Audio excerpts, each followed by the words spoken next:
An episode with not one, but two scenes of older people getting it on. Hmm.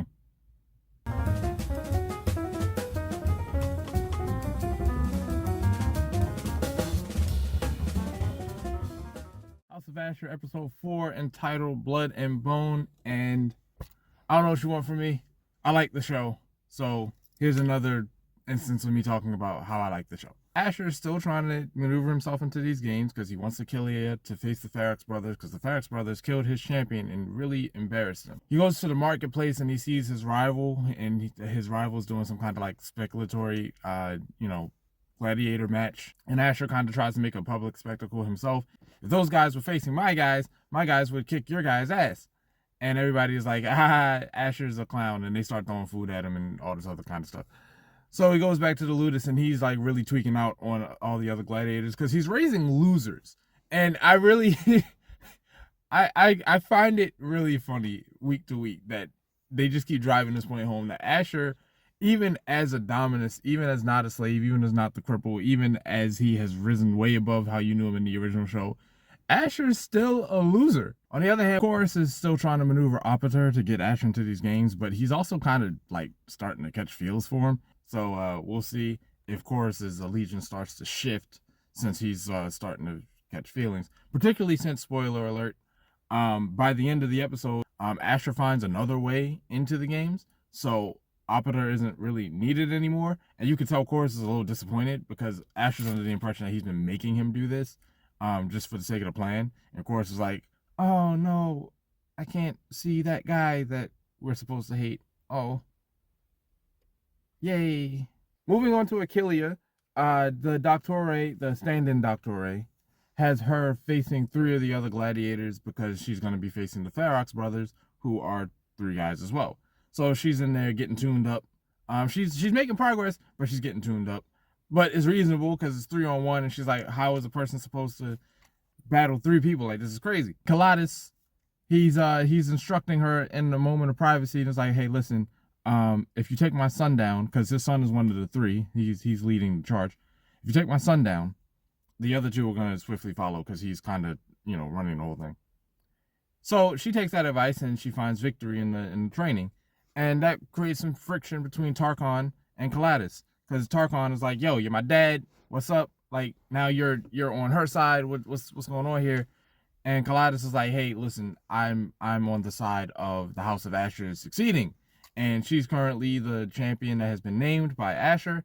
And so our success kind of hinges on her success. So we got to get this right. Also, I've been trying to teach you, and you're like super arrogant, and you're doing your own thing. You don't want to listen to instruction and blah, blah, blah. So as much as I want to see you rise and as much as I want to see you succeed, if you're going to spurn on my lessons, bro, this is going to be, that's going to be on you. And you see it. Like, Tarkon's kind of been a douche since episode 1. I can't see if they're going down a friend route or a professional rivalry route or a full-on enemy.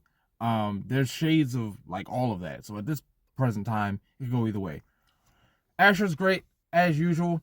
There's a climax fight at the end where I'm kind of like, I get that this is an Elseworld story. However, it gave me the similar feeling that I had in episode 1 times like 1,000. Where I'm sitting there and I'm like, Ashur, are you like that? Like, fighting wise? And I'm enjoying the carnage, but the whole time I'm just like, Ashur, you like that?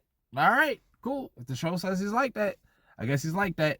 If we're gonna, as long as he stays consistently like that, don't nerf him in episode 5 or 6 or whatever have you, just to make somebody else look cool.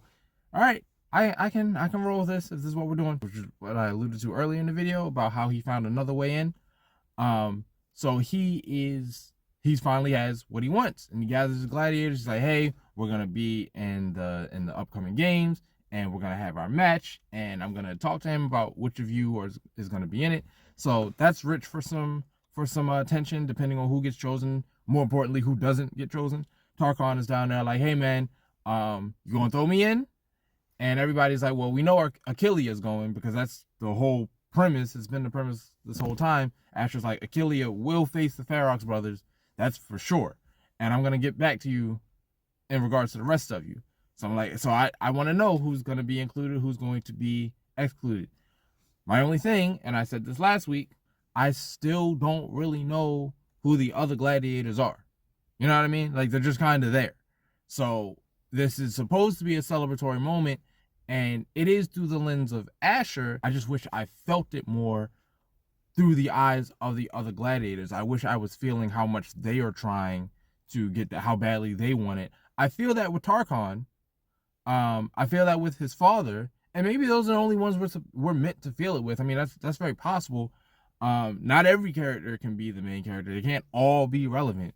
But you know, 2, 3 of the other gladiators, you got like 10 of them in there. You know, just give us a couple. Last thing I will say is, in the background of this entire episode, Ashur gets notification that Crassus is coming. Well, the exact message is prepare for arrival. And at the end of the episode, you know, it arrives, and lo and behold, it's not Crassus, it's actually Julius Caesar.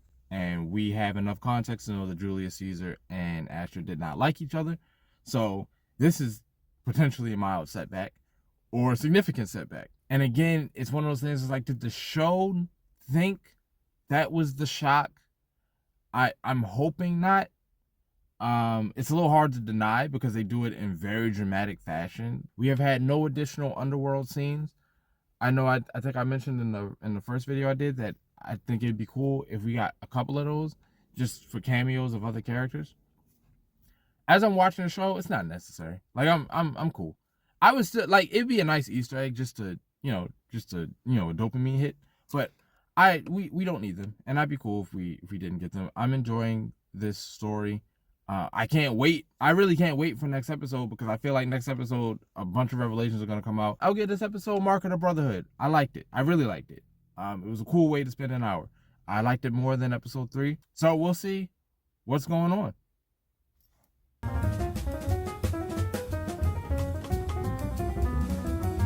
During that pirate invasion scene, it started out like really crazy. When Ashur's old girl, like the girl that don't like him, was talking to one of her friends, and I was sitting there trying to remember her name because she reminds me of Gaia from the original series, and I was listening extra closely to see if they say her name so I can commit it to memory. And then she just gets domed in the head and she's dead, and I'm like, Jesus!